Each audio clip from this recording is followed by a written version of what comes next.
had to let you know you're. Had to let you know you're.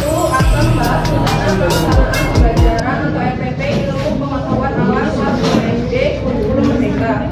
Informasi umum itu berupa jalur pendidikan sekolah dasar mata pelajaran ilmu pengetahuan alam kelas 5 semester 1. Materi pokoknya berjudul gaya gravitasi, alokasi waktu 2 kali 35 menit 1 pertemuan. Kurikulumnya kurikulum merdeka, metode pembelajaran problem based learning atau PBL. Metode pembelajaran tanya jawab, demonstrasi, percobaan, diskusi. B. Kompetensi awal. Sebelum mengikuti pembelajaran ini, peserta didik diharapkan sudah memiliki pemahaman dasar tentang benda-benda di sekitar, seperti benda padat. Benda padat itu seperti meja, kayu. Cair itu seperti air minum, gas itu seperti balon. Mengetahui bahwa benda memiliki berat. Seperti meja kalau diangkat itu kan berat. Terusan pengalaman mengamati benda jatuh dalam kehidupan sehari-hari. Seperti kalau kita menjatuhkan pensil itu, nanti dia bisa cuma ada jangan jawaban itu berbalik.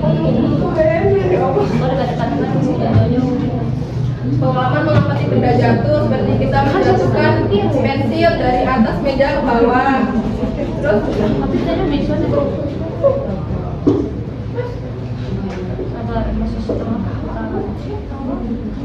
Oke, jadi DJ ini berisi bernalar kritis, mandiri, bergotong royong serta kreatif.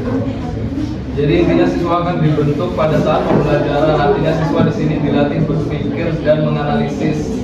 Misalnya mengapa benda jatuh ke bawah karena adanya gravitasi. Lalu siswa akan diajarkan melakukan percobaan sendiri tanpa bergantung pada guru. Kemudian siswa akan dilatih bekerja sama dalam kelompok. Misalnya seperti melakukan eksperimen dan diskusi, dan siswa akan mampu menemukan jawaban atau solusi dari eksperimennya. Kemudian ada sarana dan prasarana. Ini berisi alat dan bahan digunakan dalam pembelajaran. Kemudian media pembelajaran seperti video singkat, gambar, ilustrasi, serta kartu bangsa bergambar. Media pembelajaran ini bisa diaplikasikan kepada siswa. Jadi intinya penerapan ini membuat alur pembelajaran menjadi lebih terarah dan siap sedia, serta proses pembelajaran akan memudahkan siswa mengalaminya dan mencoba sendiri setelah melihat dan melakukan praktek dalam diskusi tersebut.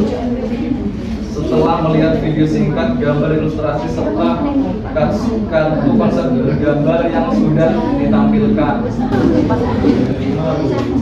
Menjelaskan pengertian gaya gravitasi dengan seperti gaya gravitasi bumi adalah gaya tarik menarik yang ditimbulkan oleh bumi terhadap semua benda yang berada di bawahnya. Seperti pusat gravitasi bumi ada di bumi.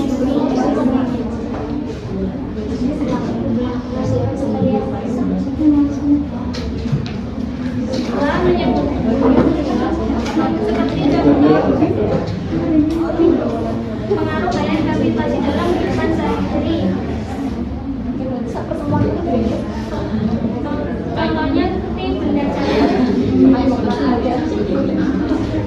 Contohnya seperti benda jatuh, seperti buah yang jatuh dari pohonnya. Itu disebabkan oleh gaya gravitasi yang menarik ke bawah.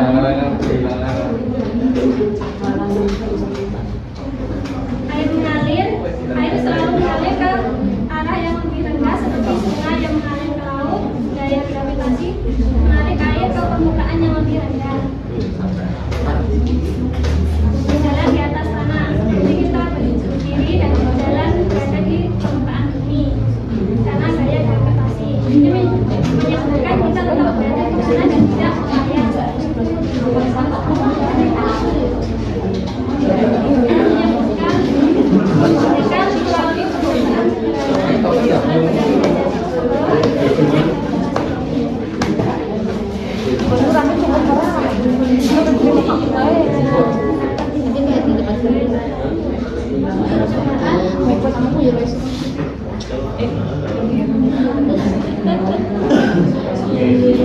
seperti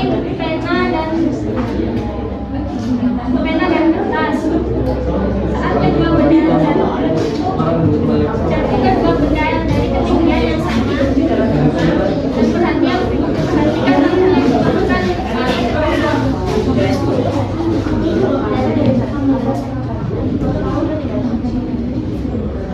kedua benda jatuh hampir bersamaan itu menunjukkan bahwa gaya gravitasi bekerja sama untuk menarik kedua benda ke bawah meskipun berat berbeda. Membandingkan kecepatan jatuh berbeda dengan berat berbeda.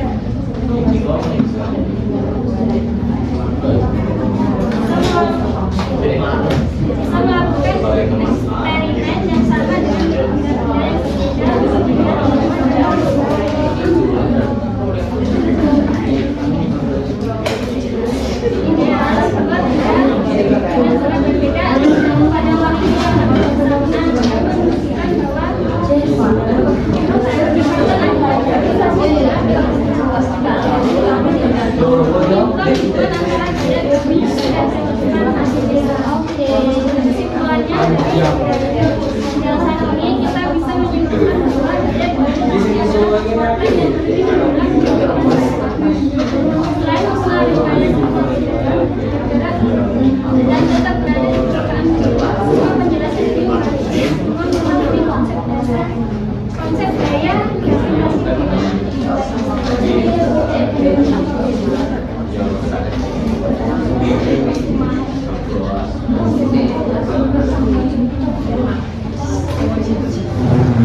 Baiklah, sekarang di bagian tahap G dan H.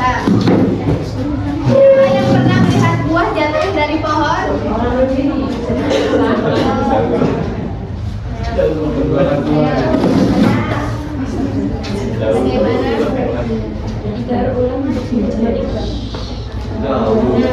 Buah bisa jatuh karena adanya gaya gravitasi.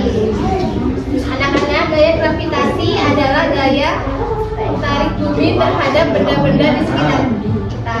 Karena gravitasi, kita bisa berdiri di atas tanah dan tidak melayang di udara. Nah, sekarang tolong perhatikan ya. Apa yang terjadi?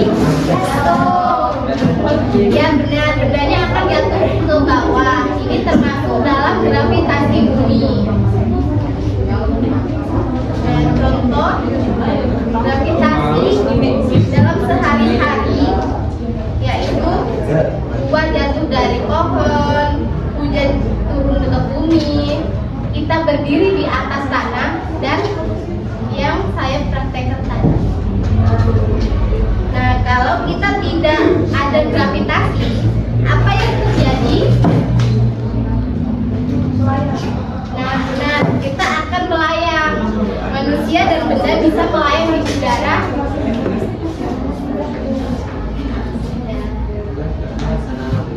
Tahap selanjutnya, tahap langkah-langkah dalam kegiatan pembelajaran. Pada bagian ini, guru menjelaskan urutan kegiatan seperti pendahuluan, inti, dan penutup.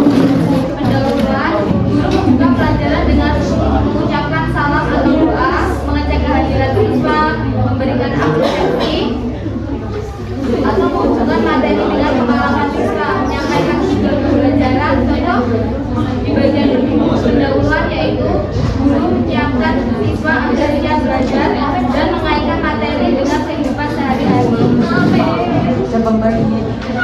Dua, inti. Dalam tahap inti berisi proses pembelajaran. Inti siswa mengamati, melakukan percobaan, diskusi, dan mempresentasikan hasil. Contoh, pada kegiatan inti digunakan metode eksperimen agar siswa tidak hanya mendengarkan penjelasan dari guru, tapi juga mengalami langsung secara proses pembelajaran. Tiga, penutup. Pada tahap ini, guru dan siswa menyisihkan materi, mengerjakan evaluasi, melakukan refleksi. Contoh, bagian penutup bertujuan mengetahui pemahaman siswa sekaligus memberikan penguatan terhadap materi yang sudah dipelajari. Selanjutnya, tahap penilaian pembelajaran. Penilaian dibagi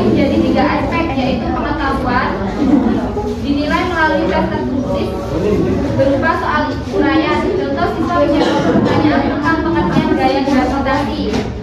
Yang kedua, penilaian secara keterampilan dinilai melalui unjuk kerja atau praktik percobaan.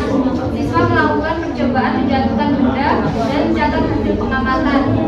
Ketiga, penilaian secara sikap dinilai melalui observasi sikap siswa selama pembelajaran. Contohnya, siswa rasa ingin tahu, yang ramah dan tanggung jawab siswa saat siswa belajar. Selanjutnya, kita remedial dan pengayaan. Pada remedial, dijelaskan bahwa siswa yang nilainya masih di bawah KKM akan diberikan pelajaran tambahan. Kemudian, pada bagian pengayaan,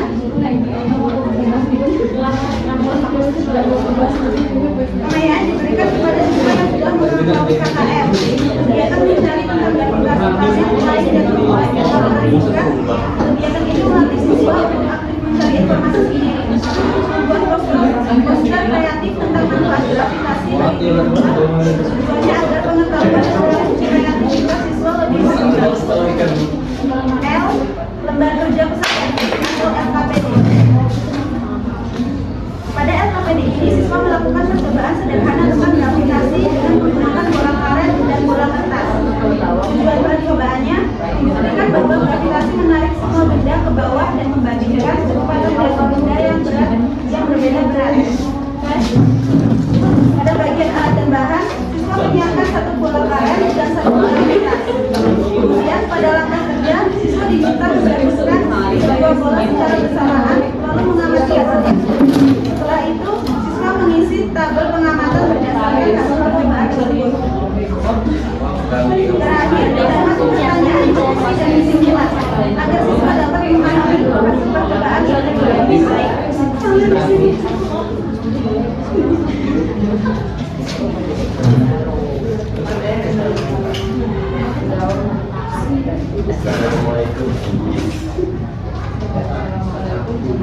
Bagian terakhir dari RBP ini adalah refleksi guru, yaitu setelah pembelajaran selesai, guru melakukan refleksi dengan menjawab pertanyaan berikut, yaitu apakah tujuan pembelajaran sudah tercapai, berapa persen siswa yang memasuki materi, yaitu maksudnya adalah berapa persen siswa yang belum mengamati pembelajaran sudah mencapai berdasarkan hasil observasi selama metode pembelajaran dan hasil pusat latihan. Di akhir pertemuan diperkirakan sekitar 75-80% siswa sudah memahami materi dengan baik. Misalnya masih memerlukan pendampingan lebih lanjut, terutama pada konsep yang bersifat abstrak atau memerlukan penalaran tingkat tinggi. Kemudian bagian mana dari pembelajaran yang paling menarik bagi siswa, yaitu bagian yang paling menarik bagi siswa adalah kegiatan diskusi itu sendiri, yaitu kelompok dan permainan atau kuis interaktif. Siswa terlihat lebih antusias dan aktif bertanya ketika pembelajaran dikemas dalam bentuk yang menyenangkan dan melibatkan partisipasi langsung. Penggunaan media visual juga penting, guna seperti gambar atau video pendek untuk meningkatkan siswa. Kemudian ada apa kendala yang selama pembelajaran berlangsung. Beberapa kendala yang sering ditemui yaitu adalah manajemen waktu. Beberapa kegiatan berlangsung lebih lama dari yang direncanakan sehingga ada materi yang baru dibahas atau belum selesai disampaikan. Kemudian ada perbedaan kemampuan siswa. Sebagian siswa sudah memahami materi lebih cepat, sementara sebagian lagi masih kesulitan mengikuti gangguan konsentrasi. Ada beberapa siswa yang kurang fokus, terutama di pertengahan sesi pembelajaran. Kemudian ada keterbatasan media, yaitu beberapa perangkat atau alat membantu mengajar tidak berfungsi secara lengkap. Kemudian apa pertemuan berikutnya? Untuk pertemuan berikutnya yaitu untuk merencanakan waktu yang lebih ketat, membuat alokasi waktu kegiatan yang lebih realistis dan disiplin dalam pelaksanaannya. Dimensi pembelajaran yang menyiapkan aktivitas tambahan bagi siswa yang lebih cepat memahami dan mendapatkan yang lebih sederhana bagi siswa yang masih membutuhkan. Kemudian melakukan variasi metode pengajaran, yaitu berbagai kegiatan yang melibatkan siswa secara aktif agar mengerjakan materi yang belum tuntas, mengalokasikan waktu di awal pertemuan berikutnya untuk mengulas kembali bagian yang belum dipahami. Refleksi ini penting sebagai bahan evaluasi diri agar kualitas belajar terus meningkat dari waktu ke waktu. Itulah dari susunan FPP yang dari kelompok kami sampaikan. Bila mana ada kekurangan kelebihan yang maaf itulah yang dapat kami kerjakan kami lakukan satu tadi.